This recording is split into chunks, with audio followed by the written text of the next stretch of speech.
The Uganda LGBTQ community has faced a lot of ongoing online hate speeches and stereotypes since the coming up of the Anti-Homosexuality Act, which has increased widespread of violence, discrimination, which is greater than the offline counterpart. Introducing episode 1 of the Debunque It Podcast, Awakening People's Minds. I'm your host, Alexa, and today with me I have a special guest, Shawn, who has been working in the legal field with the LGBTQ community for a long time. So, Shawn, you're most welcome to our podcast, Debunque It. On 11th of January this year, someone who uses I am Ochera on Twitter actually tweeted, "All homosexuals deserve death." Shawn, what's your understanding of the ongoing online anti-LGBTQ hate crime and speech on various social media platforms? Yeah, as you give an example of Ochola's, just the example you've just given, I think that goes back to really feed into the current narrative of the opposition. We have this gender and rights opposition groups that have been doing a lot of work to expose the LGBT community as some sort of we don't need the rights that we're fighting for. They're against abortion. So it's being used as a tool to promote the opposition's agenda, which is to fight rights and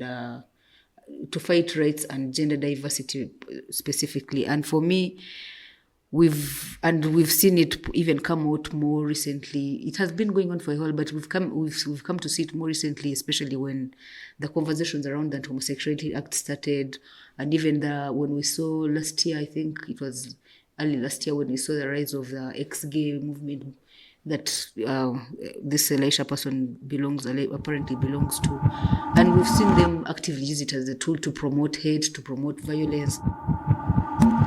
You see, we are living in a context where this is being challenged by this opposition group that I've been talking about. They have exported homophobia. They have imported rather homophobia. They have imported even this hate speech, because you see, we've seen some in some settings where even these messages are crafted for people to post. People are hired to just be quote unquote influencers to promote this hate speech using their platform. So it's a tool that has been capitalized on, because social media is a village, is a global village, and it's far wide and reaching. And we've seen its impacts also. We've seen how people have been attacked. We've seen people who have been attacked live on social media because someone has reported them to police. We've seen people being attacked in their lives feeds, and then it has also been. We've seen an example of also Steve being attacked, and we could imagine that it could have stemmed from such social media hate speech. So yeah, it's been something that we are struggling with as a community. It's something that we're still struggling with as a community, and it has been unfortunate on the rise. And also the fact that there are also so many queer people now online, like using these platforms to express themselves, also exposes us even to more such hate crime, online hate speech. So it's a very apparent issue that we are facing, but with no really tangible solutions right now, because it's a virtual space, and sometimes to follow up on the best we can do is maybe get people's accounts blocked. But do you actually think that it's possible to block like over 1,000 That's accounts? Thing. So we also don't have that human resource to sit down and decide. But maybe, who knows, if we decided as a community and said it's now a strategy that we are going to adopt, and say every social media account that posts hate speech, we rally each other and report it and have it. Maybe it's a strategy. So it's also us to think about, well, it's a difficult thing to challenge. How do we creatively go about it to also use the resources and tools we also have as a queer community? Thank you, Shawn. So we basically think that, can we say that this is all about the homophobics? Or because I think I have a question, a simple small question, like, haven't the people from the community themselves promoted to this online hate crime? Oh, that's interesting. It's I think it goes back to saying that rights have responsibilities, right? And one thing as the LGBT community, especially the Gen Zs, my dear lovely younglings who are wild and free, who are using these social media platforms to really just express who they are. And really, I applaud their courage, because there is no way in my age, whether it's their age, that when I was their age, my days, that I would do the things that they're doing today. But they forget, or they don't put so much thought into the context in which we are in. So I think, there's to some extent some of the things that we have maybe done that contributes to exposing us to this online hate speech. But I mean, again, that is, to many of us, that is the price of advocacy. Yeah, that is our advocacy strategy. So it's something that you cannot tell people not to do. Like you're not going to control how people are interacting on. So basically, can I say it's a 50-50? It is. It's a double-edged sword, really. If you look at it, while we have, the opposition that is using it as, empowering local communities that we're in to come out and use these platforms, we have also maybe misused it, or not so much thought about our safety while using it. I think I actually want to correct this. It's not misusing, but rather we've not yet navigated what safety and security looks like while using these platforms. You see, I think it's a country level problem. We've even had people in positions of leadership also use, their social media recklessly. So it's a thing of people not understanding the implications of being in that space. It's just basically the general lack of awareness on how to use these spaces, because if it's even, whether it's the individual themselves or they have someone running their accounts, really they should be aware of what are the limits, like what are the boundaries of of my right of enjoying this space, of my right to liberty to say whatever shit I want to say. Actually, the Computer Misuse Act was passed. How can it be used actually to protect the LGBTQ persons against online hate speeches? Because I think it was passed for all of us as citizens of the country, and it should work on everyone, but it's literally not working on the LGBTQ persons. Yeah, why is it not protecting them? Yet it's for all of us. Are we using it to protect us? That should be the question that we are asking. Because yes, the tool is there. It is there as a law, which you rightly, as you've said, protects all Ugandans. The thing is that, one, many people are ignorant about these laws and how they protect us as queer people, because most times as a queer person, you don't know, so much about. But also, there is, I think, generally fear, people fearing to pursue some of the things that, happen on social media. Because if a post is about you being homosexual, how do you go to police and say someone has posted about me being homosexual, when it's true you're actually homosexual? Do you understand? If you are not, maybe you'd go and pursue it and, take legal action. So it's also, I think what we need to do also as legal aid service providers and legal entities, we need to increase awareness around how to use these laws as tools to protect ourselves on these spaces, and also how they also implicate us, because we have seen people who have fallen victim, and it's by this of this specific law. So it's also maybe what we need to increase is awareness about what laws exist and what protections do they give, and also what penalties do they give, because it's one thing to protect yourself, but it's also one thing to protect yourself from doing the wrong thing using, unknowingly.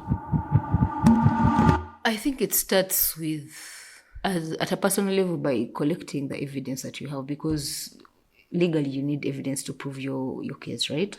So I will encourage people to collect evidence. I don't know, in whatever form, whatever you could have received it. It could be a message, it could be a voice note, it could be a post on social media, it could be whatever form you receive it, yeah?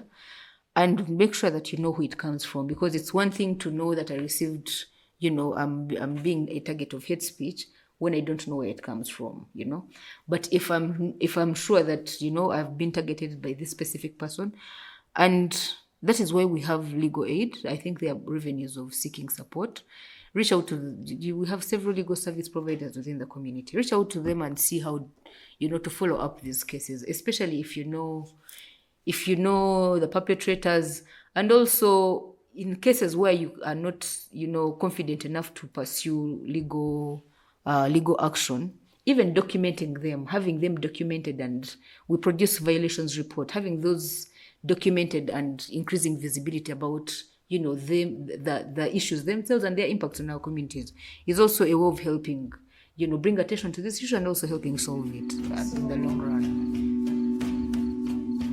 As we jump on the next question, how can the LGBTQ victims who have actually faced this online hate speech use the law to stop?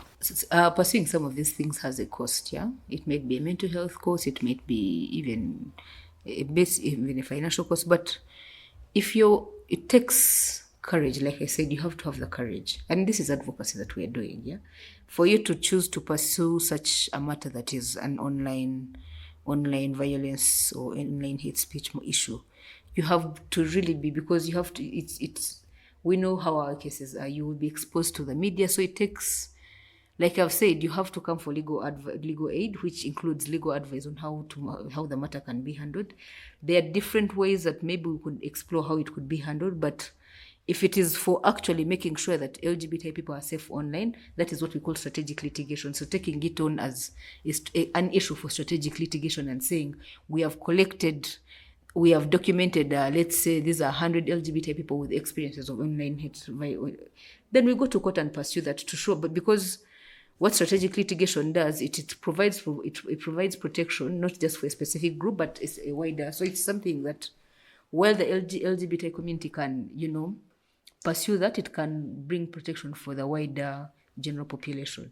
So yeah, I understand, like, there might be those fears of going to police and all those things, but with legal aid and legal advice and legal guidance, there are avenues on how we can, and like I've said, it takes courage. You have to be brave, because it also comes with a lot of exposure, and that's why we have those support systems within the community. If you need that support, if it gets to, when we are, like for the organization I work for, when we're providing legal aid, it's a package. So we look at not just providing legal aid, but also making sure that all your other needs that come as a challenge because of your legal challenges are also resolved. So it's there are possibilities, there are avenues. They are not very straightforward, and you go to court, police, and say, I've been assaulted or I've been exposed online.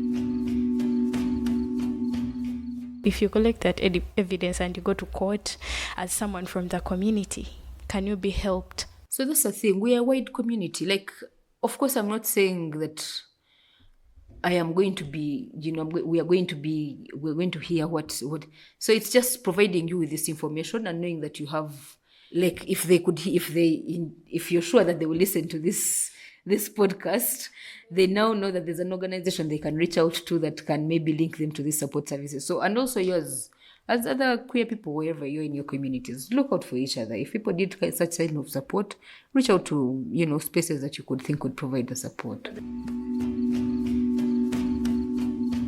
So as someone who works as, you've been working in the legal field for such a long time.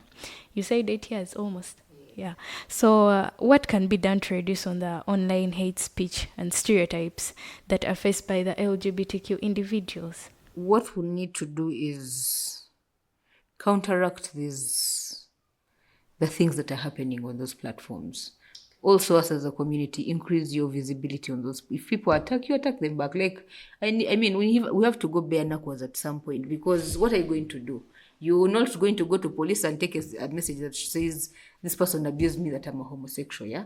But if you can have, and like I said, if we can maybe think of strategies of, like, maybe a community organizing ourselves and starting to mobilize people to report these accounts, like, also us as a community, how do we think out of the box there are not really so many straightforward solutions. We need to be very creative, because online spaces, like they're virtual spaces, there's almost so little that you can do.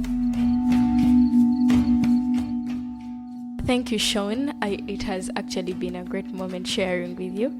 Don't forget that this is the Debunque It Podcast, and this is actually episode 1. So obviously you have to wait for the second episode, because it will be stunning. This is Alexa, your host. Enjoy. Thank you.